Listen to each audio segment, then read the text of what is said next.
Hello, my name is Justin Bright, and welcome to Kerbal Space Program version 1.8.1 in my next small step RP-1 career mode playthrough. So yeah, we have a busy launch schedule coming right up, and yeah, I don't see any reason to delay. Let's get right to it. Alright, so I have made some new plans for how we are going to proceed. I have a couple things that I want to get at, and there's some contracts that I want to fulfill. I have a setup with a couple different tasks in mind here.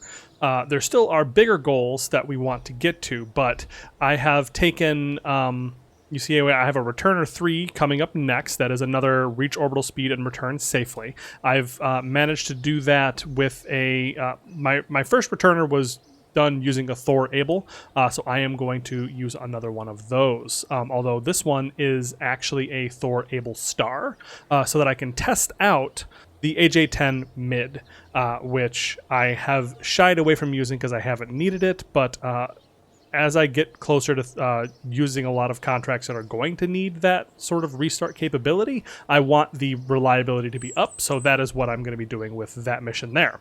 I also have my first Molniya orbit satellite that I'm going to be working on putting up, which we definitely have the capability to do now.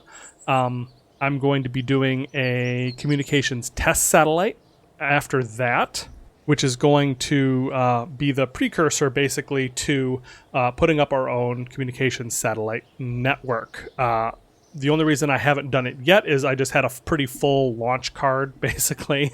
A bunch of things that I wanted to get done in this order, because by the time that this finishes and then the next mission, which you might have noticed is Mercury Redstone 1, and that is indeed a suborbital flight of our Mercury capsule. So I want to start getting that kind of tested and rolled out. And by the time all 4 of these missions finish, I am going to have early human spaceflight era science complete, which means we're going to have new science experiments, which is very exciting. And it feels like a waste to do my next lunar orbit mission, which is the Moonfarer 2 that I have down here. It feels like a waste to put another probe exactly the same as my first one into orbit around the moon with no new science or no new anything to do. So if I wait about 300, 250, something like that days, we will have new science, and that means that I will be able to reconfigure this Moonfarer 2 rocket with the new probe science and launch that out when this is finished. That all assumes that everything launches once and succeeds, which we all know is not like super likely. So I'm going to do a couple things. First, we are going to duplicate our launch card. So we are going to just go ahead and duplicate and on down so that we have a dupe in the so that I have the cost already built in. Like there's already some money that I have to save for like rollout costs and maintenance costs, but that allows me to know that I have that cost sunk just in case just in case there's a mission failure. I have the rocket already in the queue, and that keeps me from spending that money, and also it helps me remember that that is something that I need to do. So that is what our launch card kind of looks like. We are going to be very, very busy. And that's why I didn't want to do the ComSat network. I know I've been promising that for a long time. I swear that's coming up soon. This netcom test is a it's a precursor, so we are moving in that direction. I swear. I honestly have not prioritized it yet because I haven't actually needed it yet, which is kind of an interesting thing. Because of the way ground stations work, we've been doing just fine with the communications that we have without building a ComSat network. But that leeway is going to end sooner rather than later, especially as we do more around the moon. We're going to need communications on like the dark side of the moon and that sort of thing. And yeah, there's all sorts of benefits that a ComSat network would get us that we haven't had trouble with yet, and so it hasn't like bit me enough to make me want to push ahead to do that. So anyways, that is what we are looking at for the near future, and we have that technology. As I mentioned, we're working on electronics research, communications, and then spaceflight era science. Very excited about that. then a couple more things that will be happening later on. And that means we have a bit of some points and a bunch of available, we have some available points and we have some extra funds that we can spend on improving our program. So let's leave ourselves about 40,000 for rollout costs and rebuilds and so forth. And let's see, I kind of want to go even on the R&D and the vehicle assembly building at this point. 2, 3, 5, 6. 6. There we go. So I did 6 points in each, which brings us to 90 points and 87 points. Thinking towards the future, I hear a lot that the mathematical quote-unquote right time to upgrade your vehicle assembly building, which let's not forget costs about $1 million funds, is when you have about 200 points in the vehicle assembly building. The reason why that is the right number is because when you upgrade the vehicle assembly building, you get a 25% boost to your production rate and you get a new production line. Up to 200 points in the vehicle assembly building, you actually get more build speed. Even with the thought of getting a second line of production, you get more build speed by adding points straight up, and you don't have to wait the huge amount of time until the vehicle assembly building is finished. So that means that until you get your 200th point in the vehicle assembly building, it's more efficient to buy KCT points and put it into the vehicle assembly building. More efficient to do that than it is to actually save up and build the next level of the VAB. So that is what we are gunning for, about 200 points there. So we have a long way to go. I'm not super stressed about getting to that point. But as we are getting funds, we are plowing that back into our program so that we can move things along quickly. And so that changes the math here a little bit. Everything is going to come a little bit faster and everything's going to build a little bit faster. But I increased them roughly the same ratio, so maybe it'll be roughly the same timing, but I'm not that worried about it. The only deadline that I'm really racing against is the 500 days that we have until we need to have the Moonfarer 2 contract completed, and we will have that done long before that, I believe. Oh, the batteries on the Moonfarer 1 are getting low. Interesting. I still have the perpetual duration on the Moonfarer 1's battery. So theoretically it should get 100%. It should be able to live forever, but I do know that solar panels degrade in RP-1 over time, and this has been up for a really long time, so I don't know when that's going to happen, and it doesn't look like it's reflected here, but the battery sure is slowly dying on the Moonfarer 1, so it may be just about finished. Ignition. And liftoff of the Returner 3 craft that is sending up a small return capsule to get up to orbital velocity and return to Earth. Yes, indeed, we have another Thor Able headed up. The difference is this is not just a Thor Able, this is the Thor Able Star. So yes, indeed, this has the same heritage as the Thor Able, and it is identical from the Thor perspective. The S3D, or not S3D, the LR79 engine that it uses is the same as the latest ones that I've been using on previous missions. The big difference is in the AJ10 series mid, and this is the not the first launch. We actually have 2,000 data units that has been inherited from other AJ10 flights, and that means that it's starting out at 4.16% ignition failure rate. And so I think, I'm not 100% sure, I think this actually might be my very first launch of a rocket using the AJ10 series mid upper stage. All right, getting close to main engine cutoff on our Thor Able Star. And off it goes, and there we go. So you see that the AJ10 mid is a bit of a chonker. It's a little bit bigger than the AJ10 early. The The engine assembly on here, the actual nozzle is exactly the same size. It's just the engine bell is bigger. I had to like stack them up side by side to figure that out, but that's about what it is. And there we go. We have a good ignition. Fabulous. And like I said, I think that was our very first one. So we are getting some good data on that. And that is exactly why I wanted to fly this mission with a Thor Able Star, even though I didn't necessarily need it.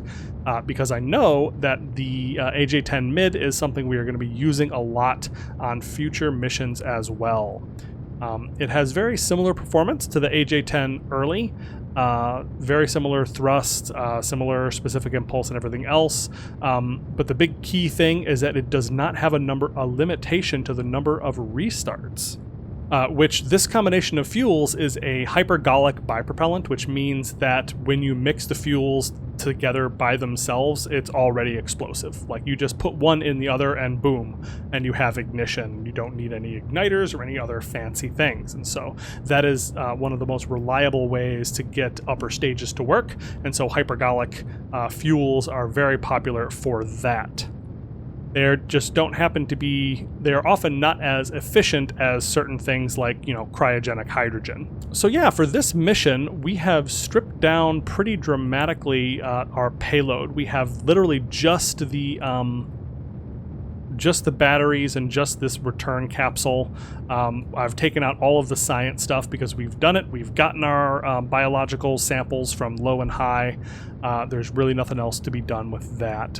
So we are all set. And now it's just a matter of doing a couple more returns. I think I got one for free because it was...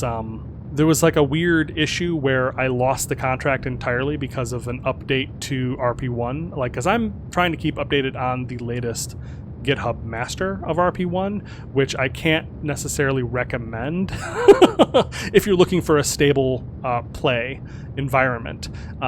That's specifically what they say about that, is you can use that and you'll get the latest and greatest updates, but it will also possibly break your save. So back up often. Every time that you update, back up, back up, back up.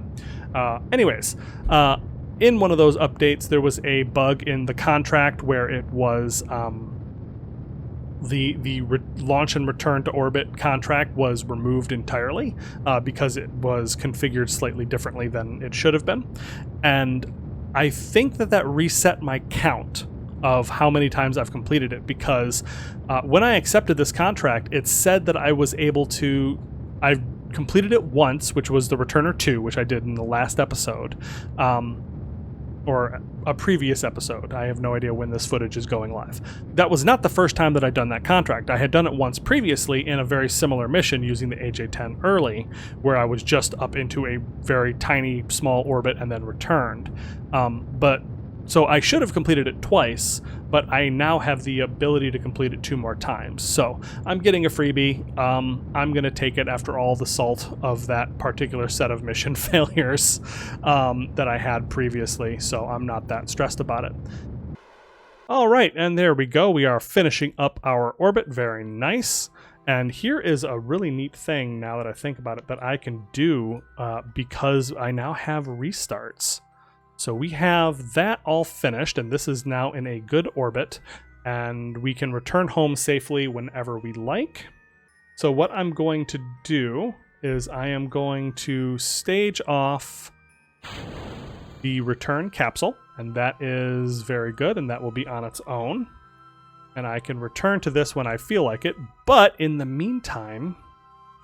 Okay, so I had a plan to deorbit my upper stage, because I should have control, but I don't have electric charge on it.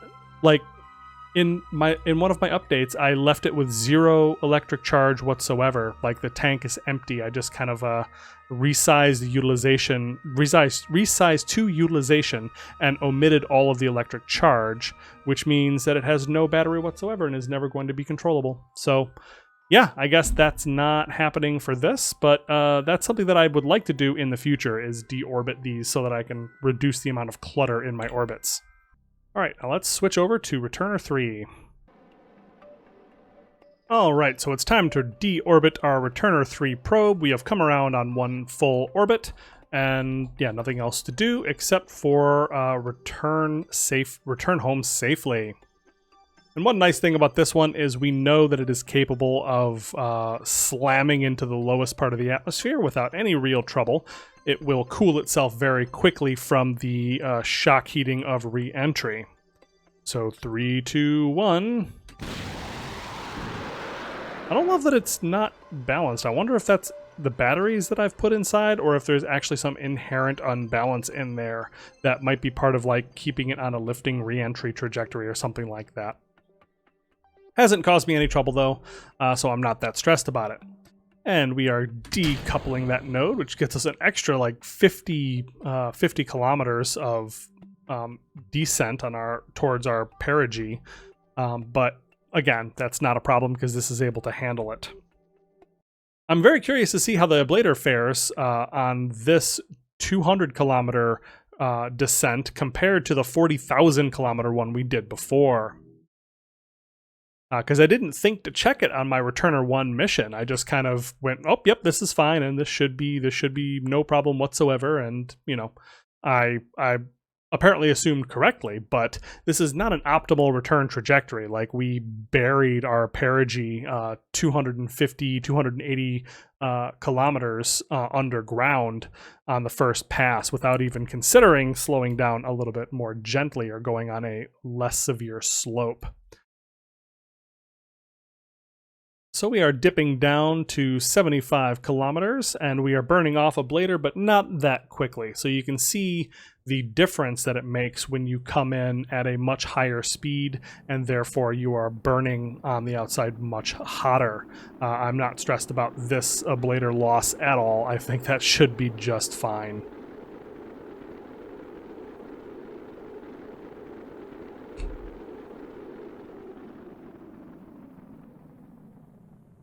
Yep, no problem whatsoever. We got to just north of 26 ablator left over, so more than half.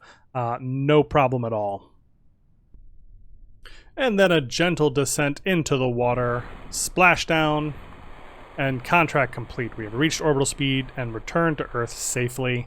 So that is once more getting some scientific results on how vessels can re-enter into Earth's atmosphere and descend safely.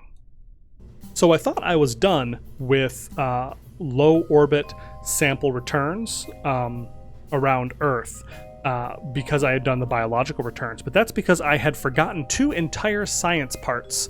The early film camera, which I'd completely forgotten to worry about at all. I still have a whole bunch of low science that I could have done with this, and also space low science in biomes that I could have done. So there's a whole lot of science that I just kind of left on the table. And then I'd also more recently unlocked this improved film camera, which is a super interesting thing that I saw was huge and kind of heavy, and so I went, oh, no, thank you. But it's actually what this little return capsule was designed for. So both this improved film camera and the science sample return capsule are based loosely on the Corona program, which is something that I'm just learning about myself. But it is exactly what it looks like. The U.S. put a satellite up into orbit with a giant film camera and then a little return capsule so that it could take pictures, stuff the film into this little return capsule, and then drop this return capsule into Earth's atmosphere, where it was caught by a freaking plane. So I will do more research on that and also look into designing that, because that sounds really, really neat, above and beyond just the science that I'll get out of it. That sounds like a really fun set of missions, although I'm probably not going to try to catch it with a plane. But yeah, so that's something that we are going to look forward to for returning more science from Earth's orbit. But in any case, another mission completed means more points that we are plowing back into the program. 3. 1, 2, 3. Very nice. All right, so our Molniya orbiter vessel is sitting on the pad, but we want to launch into a very particular plane. We are going to swing around until our launch site is directly underneath this orbit. Very good.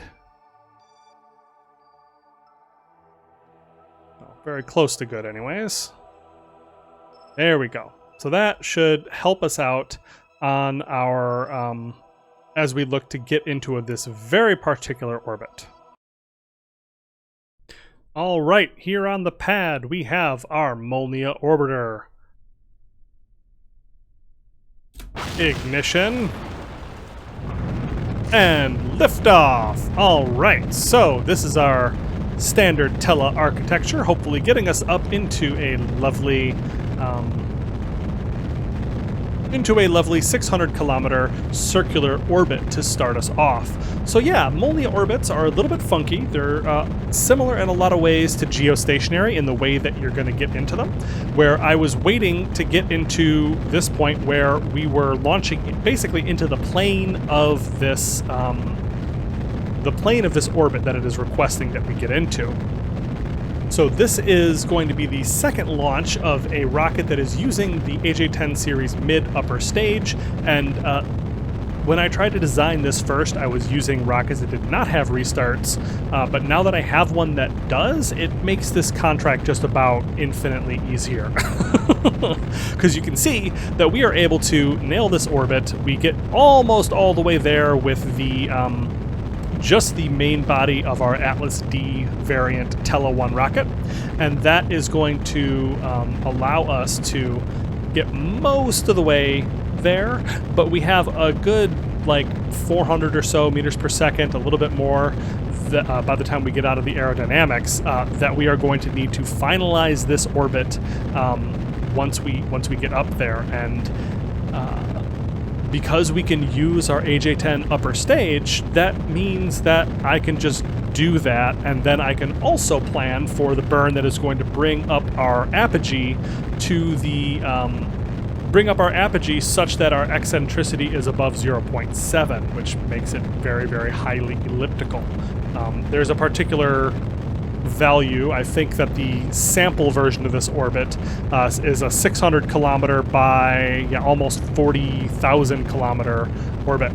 And yeah, so we should be able to get into that just fine using our using this Atlas Able Star kind of thing, but we are still launching a probe that is going to have a good 600 or 700 meters per second of delta V with a generic thruster. So yeah, this should be just fine, and that should work out great, assuming that none of these rockets fail. Kaboom! Assuming that none of the boosters fail on the way up to orbit. This is indeed the second launch of my AJ-10 series mid, but the ignition failure rate is dropping already. Even though this is the first configuration, I have found that this is less bad than a lot of the other ones. I guess because it's an evolution of the existing AJ-10. All right, if my trajectory looks completely different than it did from a moment ago, that's because I had to revert after realizing that I asked MacLeod to do something impossible. It was attempting to burn me straight through the planet to circularize that burn. It was like tipping over at about 70 kilometers and tipping down 30 degrees, and yeah, that didn't go all that well. MacLeod does not know about the atmosphere or, you know, the existence of the Earth. Right, I've asked it to do something complicated and difficult, and it was not able to do it. I think the real trick is that this rocket is not as capable as I thought it was. This Atlas Able Star configuration, I needed to omit coast, is the thing that I have done differently this time. So yeah, hopefully this should get into a decent orbit, and it is going to need to spend a lot more of its delta V on getting into and circularizing this orbit. That is why, in fact, I had this upper stage with all this extra fuel.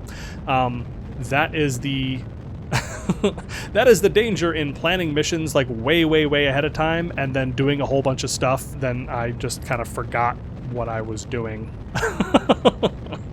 My general workflow is that I kind of play in big batches for a bunch of hours at a time, and then it's actually a while before I get a chance to play again, and so it ends up being that sort of thing where I forget. But anyways, we've got the booster stage sent away to burn up, and we are on our way with the upper stage. Yeah, so because I didn't actually get around to mentioning it last time, I can talk a little bit about the Thor Able Star again, because this is based on the Able Star upper stage, which was, as the name implies, a larger and extended version of the Able that had the restart capability that allowed it to do all sorts of interesting things in orbit that the Able was not able to do. And so, yeah, it's now a 1 meter diameter stage instead of the 0.813 that we've been using forever and ever. And it has a lot more fuel. It has like 4 minutes of burn time, something like that, for not a whole lot extra delta V. Like the delta V is a little bit better, but not like amazingly hugely better. The real benefit is in the restarts. It does have more delta V, but it's a lot heavier by result, which is why I was so confused, because the Tele 1 is able to get an Able stage directly into orbit without any burning of the upper stage, but this is not an Able stage. This is an Able Star stage that weighs like a ton more. All right, just a couple more seconds to go, and we are finishing up our parking orbit burn. That is going to put us in a 600 kilometer circular orbit at the 63-degree inclination that we need before we head up into our final Molniya orbit.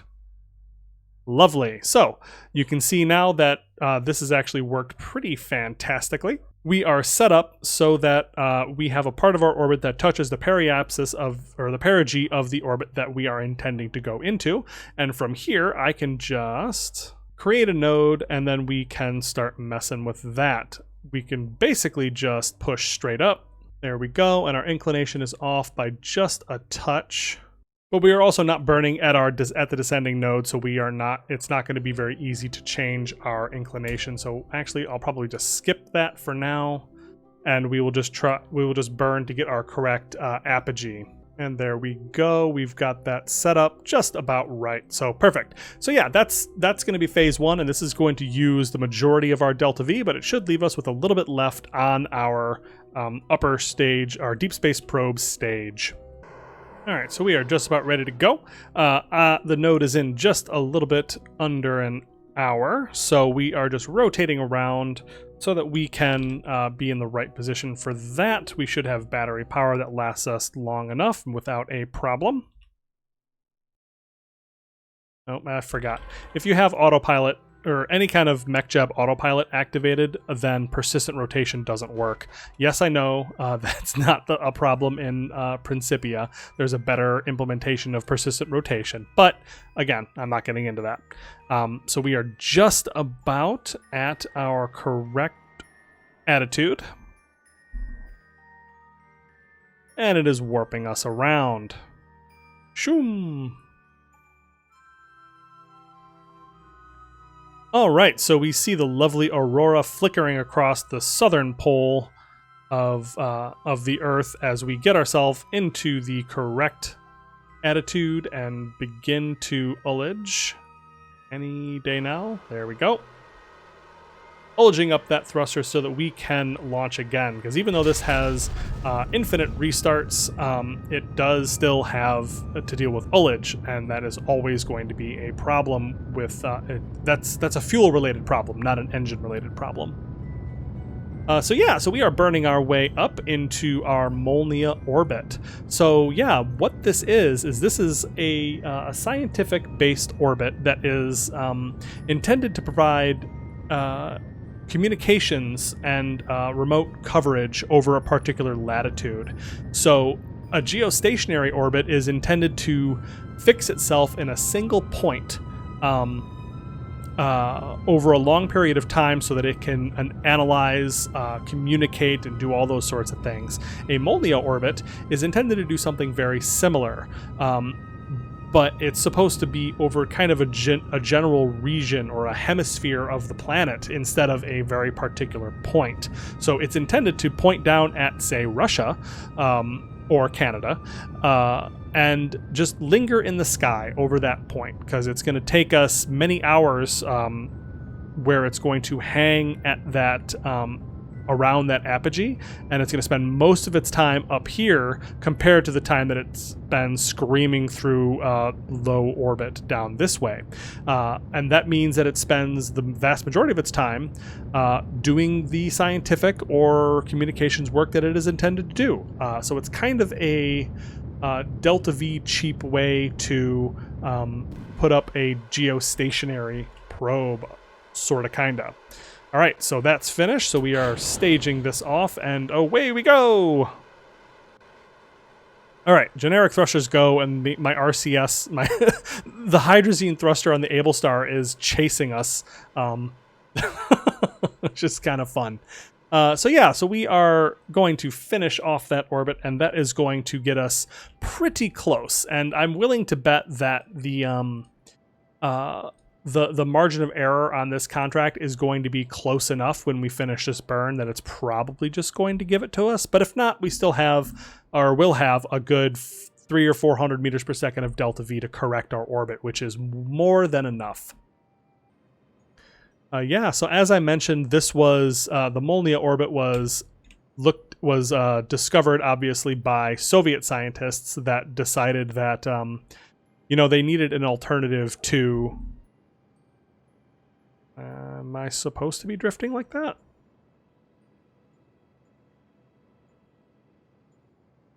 What is happening right now?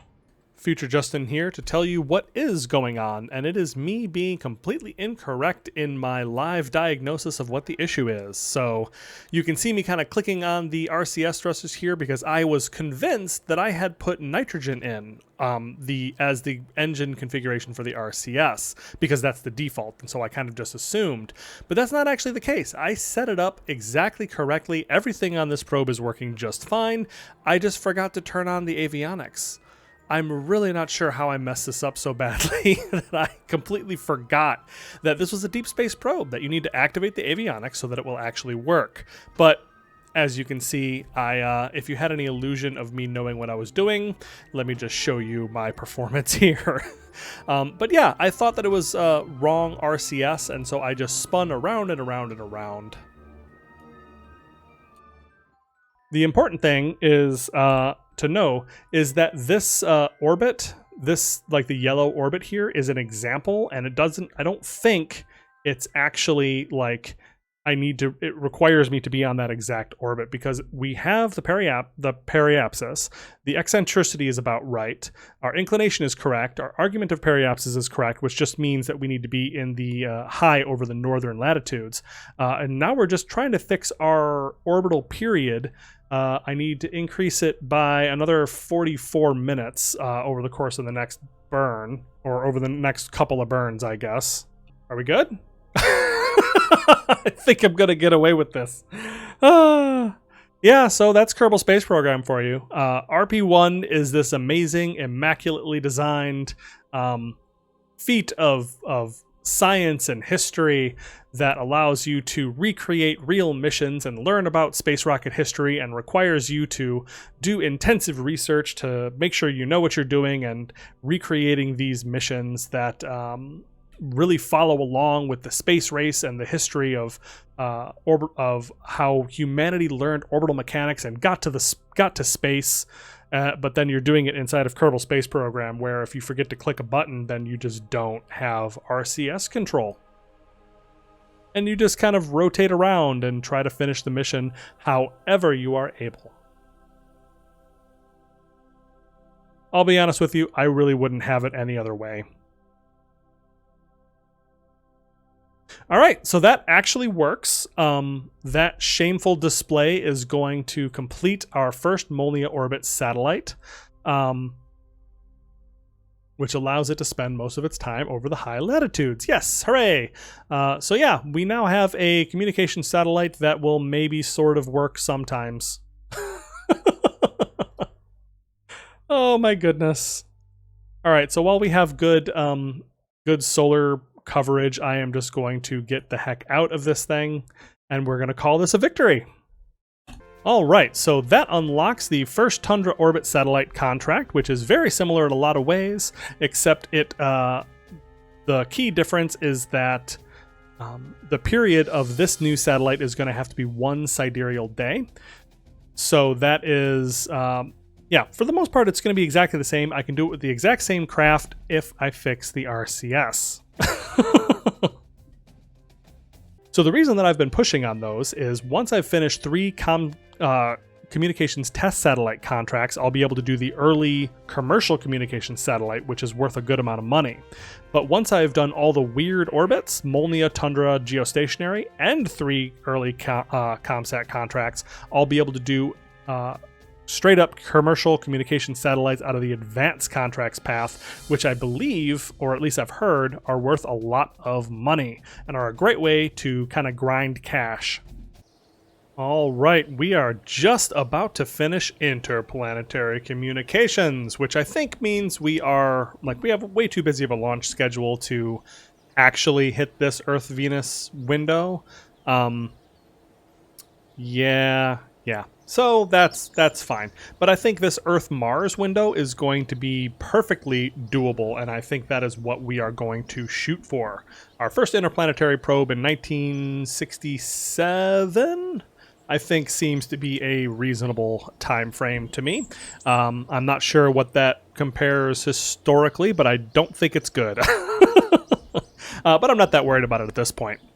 Yeah, I'm late by about 3 years to beat the milestone for the first interplanetary flyby mission, which was done by Mariner 2 in 1962 by the United States. So yeah, 1967 for my first interplanetary flyby is not great, but honestly, it's not super important that I'm beating or not beating historical milestones. It's just something good to kind of gauge how we're doing and where our technology level is. Not even like how we're doing, but like, okay, so what I'm trying to do is I'm trying to do my first interplanetary mission. It doesn't matter what year it says it is. The thing that I'm going to look to is the Mariner 2 mission to see how I should design my first interplanetary mission, like what payload capacity I should be looking at, what booster technology I should be looking to unlock, that sort of thing. So that's really what the time milestone matters to me. Like, it'd be nice if I could actually compete with the real space programs with how I'm doing as far as getting my space program moving. But given that I'm kind of going through this blind, I really don't think that we're going to like be too aw shucks about that. So anyways, now that that's done, we can do... looks like we're going to need to save up a little more money to get our upgrade, because what we got is the interplanetary communications node, which is going to get us an incredibly expensive high-gain antenna to attach to the Apollo capsule, I suppose. I'm not sure. Okay, I don't know why that one's so dramatically more expensive than everything else, but I think that just means I don't have to buy it. At least not right now. So we're going to get the level 4 tracking station. We're going to get communications technology level 3. We're gonna unlock some parabolic antennas. Very, very nice. And that is kind of the last thing that I was waiting for before I really start looking to do communications satellites for our ComNet in low Earth orbit. So yeah, that's something that we will be adding to our very busy queue. But first, I think we're gonna launch a communications test satellite. All right, with an early Thor Delta on the pad, we are prepared for ignition. And liftoff of an early Thor Delta, bringing up our Telstar 1 payload to a weird orbit. So I've got it set up on kind of a strange orbit where it's just going into a 750 kilometer circular orbit. Because PVG is not able to do exactly what I'm asking it to do. And what I wanted to do is I wanted to just kind of drop me into a 750 kilometer, that's not necessarily circularized orbit, but then just burn everything you possibly can at that perigee of 750 kilometers. So that's something that I've been able to do just fine with this rocket previously, where I'm able to drop it into, the reason why I want to do that is because I need to get above 750 kilometers, and then I need to get an apogee between 4.5 million and 7.2 million meters. So how I'm trying to get MechJet PVG to deal with that is by dropping us into a 750 kilometer roughly circular orbit, and then I'm planning to just take over and finish it manually. In previous testing, I've been able to do this with this configuration, and I found that I actually had too much thrust on my Altair upper stage, so I've just removed some fuel from it, and down to the point where I know that the Delta V is just about correct and should drop us from 750 kilometers up to the 5 million meter mark. Hopefully. I mean, maybe it won't. I'm fairly confident that this will work, but if it, I'm always welcome to be surprised. I spend a lot of time in between recording sessions planning out my missions and trying to decide like what I'm going to do and designing the rockets and testing them out and making sure that they're going to work so that I'm not wasting everybody's time when I'm actually recording. But the problem has been that I've had a lot more time to test and play in between than I have to actually sit down and record, so I have like a big backlog of missions that I no longer really remember how I performed to begin with in testing. So it ends up being things like this where I roll this thing out to the pad and I set up MechJet PVG and it goes, I can't do what you're asking me to do. I just don't understand at all what you're trying to make me do here. Oh no! But it doesn't matter because the AJ-10-142 has failed to launch at all. Well, dang. All right, well, that's that, I suppose. Yeah, the AJ-10 early still has only the one ignition, and it has been spent and failed at 2.5%. Darn, that is a shame. So yeah, this is going to fail and fall back into the ocean. There is nothing that I'm going to be able to do to fix that. Oh, I am just kind of curious at this point how much... Yeah, we're not even close. Like, we're not within anywhere close to the Delta V that we would need to get into orbit, let alone into the correct orbit. So we're just going to fire this Altair as a, I don't know, as a flight test, I suppose. It'll get a little bit of data back, and that'll be nice. But yeah, this was never going to get into orbit. Ooh, I've still got the force on that one, so that rocketed off. But yeah, so we were just putting up 111 units of ComSat payload into a slightly funky orbit. Yeah, so I guess we'll just build another one. We can knock them out in a little bit more than a month, so I'm not that stressed about it. Ignition and liftoff of the Telstar 2 satellite on top of yet another early Thor Delta. Yeah, so let's see if this actually lights up. All right, just a couple seconds until main stage cutoff on this Thor Delta. And there it goes.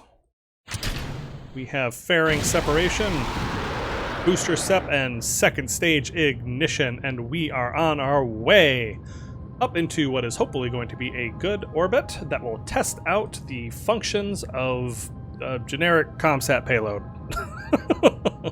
But more importantly, like, jokes aside, this tests the ability to get more mass up into orbit, and this is you know, that's a handful of kilograms that we got there with 111 units of ComSat payload, and we need to be able to lift more and more weight to be able to get more battery, more solar panels, better avionics, bigger dishes, that sort of thing. So that's all going to be really important when we actually start lofting real communications satellites. So yeah, it may be an abstraction that's a little bit silly, but it is a very important thing. So 100 more seconds to go on this burn, and I will see you when it is complete. Okay, with just another 8 seconds left on this burn, I am going to prepare to disengage the autopilot and just let this stage burn out. So that gives us an apogee right now of 747 kilometers, which is above the perigee that we will need. We have the correct inclination, and so I believe that this should now get us into the correct orbit if I burn it at our new apogee. So let's take a look. So if I go to my apogee and I want to add precisely the 1,250 meters per second that I have in our Altair upper stage, that gives us just a little too much. Just a little too much. So we are going to have to waste some of our delta V somehow. All right, so what I've done is I've reduced the prograde vector just a little bit. And what I've done is I've added some negative normal, which is going to make this orbit just a teensy bit more inclined. Because remember when I said that it was very expensive to change your inclination when you are low?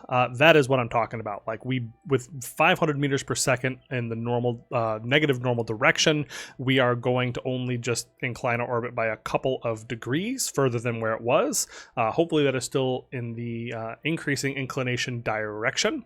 And that should get us to a under 7 million meter apogee and keep my perigee at about 747 kilometers, which is perfect, which is exactly what we're looking for. And yeah, there we go. So that's how you can use some extra delta V if you have it. But what I did was I just reduced the amount of PSPC that was in this Altair upper stage, just reduced the utilization by like 30 or 40%, which brought it down quite a bit and brought down the delta V and also the mass a little bit and all that, which meant that this is going to be able to work just fine. So yeah, pretty happy about how that's working out. I just need to make sure that it actually works, I suppose. All right, so let's just use MacJeb to execute next node. Because its execute next node RCS controller seems to be a lot more conservative than the point towards a node does. Point towards a node in Smartass seems to just, you know, do it Kerbal Space Program stock style where you just point as fast as you possibly can because you need to. But the execute next maneuver node like seems to, well, it does not seem to take into account if you are in a hurry, like if the node is coming up real soon, it doesn't like go any faster. But and we're off. But if you have a node that's far away that you're executing, it seems to work just fine because it will very slowly rotate you around. All right, so we are making our burn, and there we go. And we have cutoff of our Altair upper stage, which has just been fantastic. I've had no issues with it so far, which I'm very happy about. But we have achieved the correct orbit, and this is going to be one of those missions that it's going to steal the satellite directly from us, so we can just move on ahead and wait for that. And I'll tell you that this is kind of sort of like, I named it the Telstar because I'm kind of thinking about the Telstar missions, which were some of the original, some of the early communications test satellites that was done by actual corporate entities. Like the original Telstar belonged to AT&T of all people. And it was a multinational corporate communications test where they were trying to get satellite communications over the Atlantic Ocean. So this is a little bit kind of like that, where we are just testing out the idea of having having communications networks that span the oceans. So sometime in the near future, we will have planetary communications network that connect the coasts, connect the continents across the oceans. But for now, we are just testing out that technology. All right, and the time is up. There we go. Contract has been successfully completed, and we have transferred the satellite to its owner for whatever that's worth. Which gets us 33,000 funds. Huzzah! We're learning more about space communications with every launch. I think that's actually true. All right, so we will use the funds that we have received from our first ComSet test contract to begin upgrading our tracking station, which is going to be a critical upgrade that we will use to send communications to interplanetary probes. And that's going to take, just 60 days. Wow, okay. So maybe I could have made that Earth-Venus transfer window. But, Okay, so just taking a look at the transfer window planner, to get a burn that is low enough that our current technology rockets are able to hit that, we are going to have to leave in about a month. Anything after that, and the Delta V quickly starts getting up to, let's see, where are we here? This is... even if we were to start building an interplanetary rocket right now, it takes me about 100 days or so, 90 days to build a Tele rocket, which would put that in January or so, or February of 1966. Yeah, which very quickly starts to get to be up over 5,000 meters per second. So I think trying to chase a transfer window that has passed is not something that's worth doing, especially in RP-1. So we will delete this and plan to hit it on the next time around, which looks like it's going to be in almost 2 years, but that is just fine. We should be absolutely ready to hit those transfer windows the next time they come up. All right, so early human spaceflight era science has been completed, and we do have the funds to just unlock that. So that gets us an infrared radiometer, which looks like we can do in both space low and high biomes, and it's a 1-day experiment, so not too bad. That's pretty exciting. That's something that we're going to put on a couple different things, I imagine. We got, ScanSat, that's exciting. Yeah, so I always install ScanSat because I adore this mod. It is incredibly helpful for planning out missions, and also I enjoy the science that it allows you to do. So we'll be putting up some ScanSat satellites, and finally the orbital perturbation experiment. And it looks like both of these have been added to the probe cores that we will be able to launch from here on out. This looks like it takes 10 years.